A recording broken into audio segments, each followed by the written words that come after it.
റജബ് 27 മിഅ്റാജ് ദിനത്തിൽ നോമ്പെടുക്കൽ സുന്നത്തുണ്ടെന്ന് ധാരാളം കിതാബുകളിൽ വന്നിട്ടുണ്ട്. മാത്രമല്ല എല്ലാ അറബി മാസവും 27, 28, 29 തീയതികളിൽ നോമ്പെടുക്കൽ പ്രത്യേകം സുന്നത്തുണ്ടല്ലോ. ഖാത്തിമത്തുൽ മുഹഖിഖീൻ ഇബ്നു ഹജറിൽ ഹൈതമി തങ്ങൾ ഫതാവൽ കുബ്രയിൽ മിഅ്റാജ് നോമ്പ് സുന്നത്താണെന്ന് കൃത്യമായി സമർത്ഥിക്കുന്നുണ്ട്. ഫിഖഹിന്റെ കിതാബുകളിലൊക്കെ ഇത് കാണാവുന്നതുമാണ്. ഹാഷിയത്തുൽ ജമലിലും മുഹമ്മദ് ഷത്തദ് ദമ്യാത്തി സയ്യിദുൽ ബക്കരി റഹ്മത്തുള്ളാഹി അലൈഹി അവിടുത്തെ വിഖ്യാതമായി ആനത്തു ത്വാലിബീനിലുമൊക്കെ വയുസ്തഹബ്ബ് സൗമു യൗമിൽ മിഅ്റാജ് വയുസന്നു ഐലൻ സൗമു യൗമിൽ മിഅ്റാജ് എന്നൊക്കെ പറയുന്നതായിട്ട് കാണാം. അതുകൊണ്ട് ആ നോമ്പ് എല്ലാവരും എടുക്കാൻ വേണ്ടി ശ്രമിക്കണം.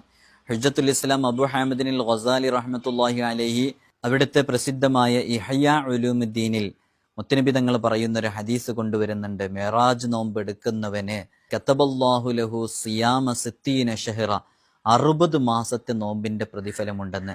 അല്ലാഹു സുബ്ഹാനഹു വ തആല പുണ്യങ്ങൾ നേടിയെടുക്കാനും അതെടുക്കാനുമുള്ള തൗഫീഖ് നമുക്കൊക്കെ നൽകി അനുഗ്രഹിക്കുമാറാകട്ടെ.